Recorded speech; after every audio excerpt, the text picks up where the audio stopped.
What's up YouTube, welcome back to another video on my channel Skotrix, and today as you can see we are back on NBA 2K21, but not actually on the game today, but instead we're using this chart once again today to rank the playmaking badges. Yesterday I did the best defense badges, the day before that I did finishing, and the day before that I did shooting. So this is the last day on this little mini series here on the channel, and like I said, today we're doing playmaking, and I'm going to be ranking them on this chart from S tier, which is the best, to F tier, which is the worst, and I'm ranking them for every single build. So no matter what build you have, what position you are, I'll be ranking them and talking about how good they are for different positions and different builds, and if you need to get them for different positions and different builds. So without further ado, let's get right into the video here.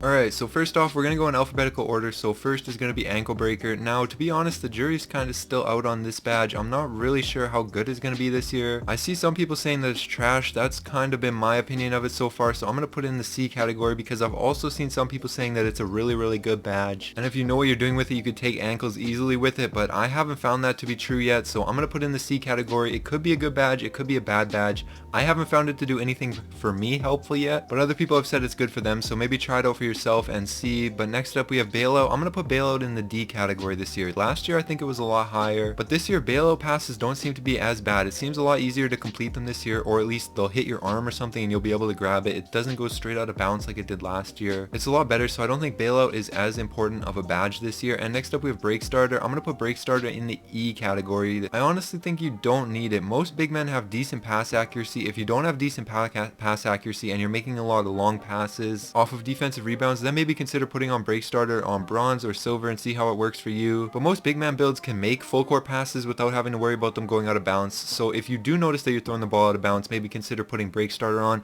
but otherwise I wouldn't worry too much about it. And next up we have Dimer. I'm going to put Dimer in the A category this year. This is a good badge, man. If you can afford to get Dimer on, put it on for your teammates to help them out with shooting. Obviously if you're playing with non-shooting teammates, like you're playing twos with a slasher, then don't worry about Dimer. Or if you're a big man, you probably don't need to worry about Dimer. But if you're a guard like a play shot or something and you're playing with other shooters around you, definitely put on Dimer. It'll help them out a lot. And that's all I really have to say about Dimer. It's a really good badge. And next up we got Downhill.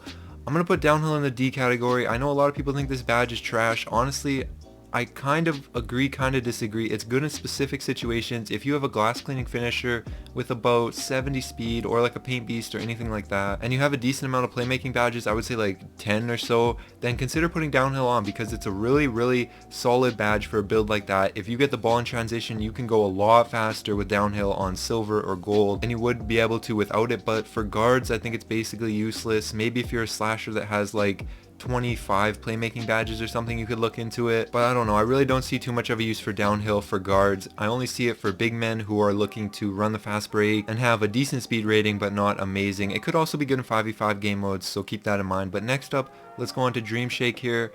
I'm gonna put Dream Shake in the F category. If you're a post scorer and you got a lot of playmaking badges, you might as well put Dream Shake on, because you got really nothing else to put on. But other than that, I see no purpose in really putting it on. I'm not saying it's a terrible badge, but there's so many better badges that you could take, and I really see no situation where you would really need to put Dream Shake on, again, unless you're a post scorer and you could really afford to get it on. But I don't know. Next up we got Flashy Passer right here.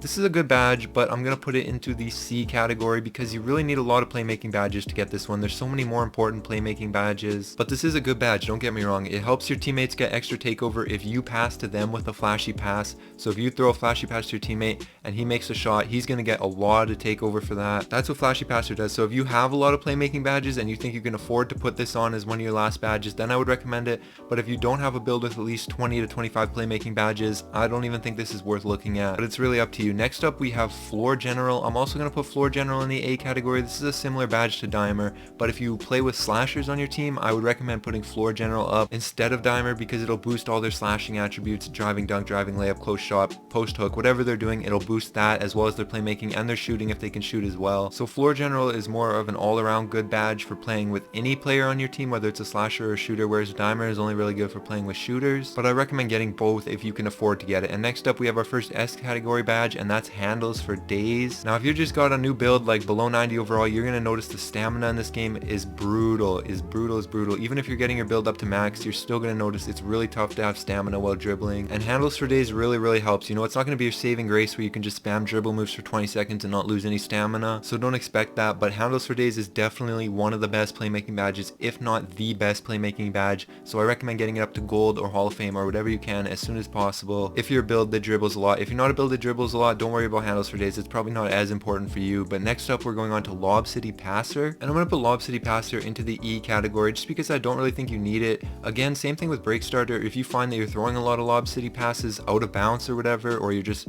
not able to convert them, try putting this badge on and see if it helps. But I think Lob City Finisher helps out a lot more with that type of situation. So if the person you're throwing it to has Lob City Finisher on, it's a lot higher of a chance that they'll catch it. It's a lot higher of a chance that they're the ones that aren't getting it than that you're the one who's not throwing it properly. That's what I'm trying to say. Those badge probably isn't the best for very many situations, but if you think that you need it, go ahead, put it on, see if it helps. And next up we're going to go on to Needle Threader right here. I'm going to put Needle Threader into the B category as the first badge right here because this is a good badge. It's a pretty important badge to get if you can afford it, or if you notice that you're throwing a lot of passes into opponent's team's hands. I've noticed that playing so far this year, I've been getting the ball stolen on my passes quite a bit, so I put Needle Threader on gold, and it has helped a bit. You know, it hasn't really changed too much because making smart passes is 90% of the problem here, and then Needle Threader will help with the other 10%.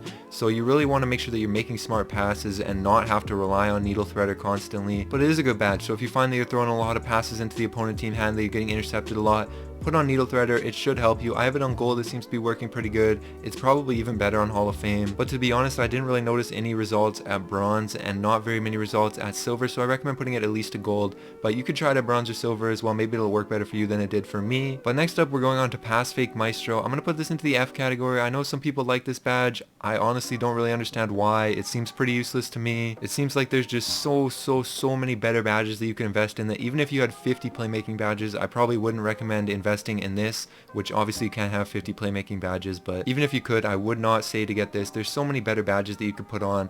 And next up we have another badge that's not amazing but is okay, and that's Post Spin Technician.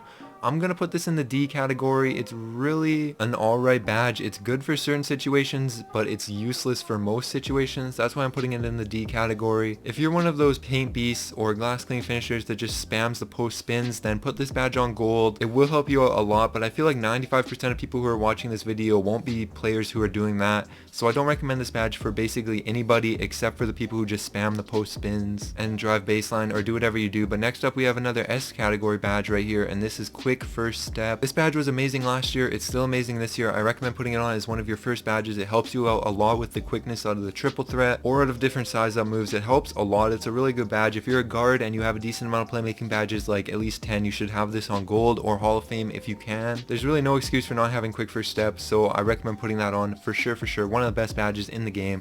And next up we have Space Creator right here. I'm gonna put this into the B category. It could also go into the A category. It's probably the best dribbling badge other than Handles for Days, obviously, and possibly another badge that we have coming up here, but I don't know. It's a good badge and it will help you out, but it's not a necessity. You don't need Space Creator to be a good dribbler by any means. But if you're a guard and you have a lot of playmaking badges and you find yourself being the primary ball handler basically all the time, I do recommend putting Space Creator on. It is a good dribbling badge. It'll help you create a lot more space off of like those jump back animations, and if you have the Shot Creator takeover, a lot of the times you might even be able to take ankles with those animations if you have a defender with low perimeter defense guarding you. So I recommend putting Space Creator on if you have a lot of badges and you're the primary ball handler. But if you're not the primary ball handler or a dribbler, it's probably something you can avoid. And next up we have Stop and Go. I'm gonna go ahead and put Stop and Go into the D category. I really think it's probably the worst dribbling badge that you can get. I find when I put on Stop and Go, it messes with a lot of my animations that I want to get without Stop and Go, but some people really do like it. They swear it's a good badge. I don't think so, but a lot of people do.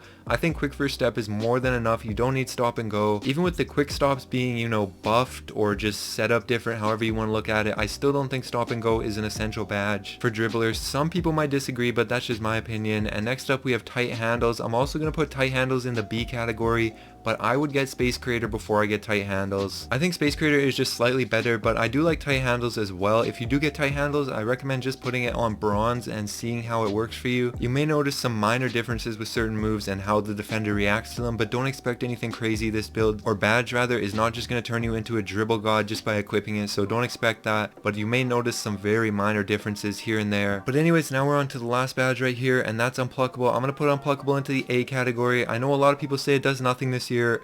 I kind of agree, but I think a lot of people have a lot of misconceptions about what Unpluggable actually does. So I want to take a second really quick and clear that up. Unpluggable does not help you with bump steals, and basically what a bump steal is if you just run into the defender or the defender just runs into you and you like bounce the ball off their leg or something. And I find that's the steals that a lot of people are getting the ball taken from them on, and they're blaming Unpluggable, saying it does nothing, but Unpluggable does not really help you with that. What it does help you with is when people, you know, spam square or whatever button square is on Xbox to try to get steals from you. It helps reduce the chances of people being able to get the ball from you on those type of steal attempts. It doesn't help with bump steals, so if you're bouncing the ball off of people's legs or hips, Unpluggable is not going to be the badge to help you out. You're probably just going to need to be more careful dribbling, or you're going to have to notice which moves are causing that to happen and try and avoid using those moves around defenders. But Unpluggable still is a good badge when used in the right situations. It's not going to stop defenders from getting all steals on you, even on Hall of Fame if you have a high ball handle. That's just the way it is. It won't help with everyone, but it does help a little bit, and that's all that matters, because you don't want to get the ball stolen from you any more than you absolutely have to. And Unpluggable, honestly, I said it only helps a little bit,